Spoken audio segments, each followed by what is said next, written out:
स्वप्नर दुनिया सबुबले इंटरेस्टिंग यह बहु साइंटिस्ट रिसर्च करचंती और अनेक भिन्न भिन्न जुक्ति देइचंती।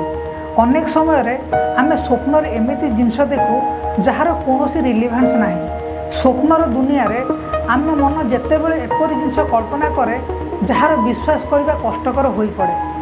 आम स्वप्नर एमिति घटना देखू जहाँ आम जीवन सहित बहुत जड़ित, किंतु आप निश्चय लक्ष्य करेंगे सका उठा मात्रे आम स्वप्न देखा जिनस गुड़ी भूली जावा आरंभ करदे।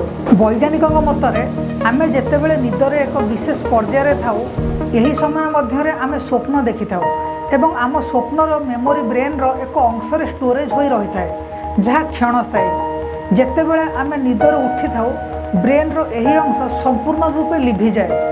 वैज्ञानिक माने कहते आम ब्रेन स्वप्न दुनिया रे बहुत एक्टिव एवं यह अनेक जिनस कल्पना करे। जितेबले आम निदर उठी थाऊ आम अन्यान्य काम रे व्यस्त हो जाऊ। आम ब्रेन रे संरक्षित अस्थायी स्मृति धीरे धीरे अदृश्य हो जाए।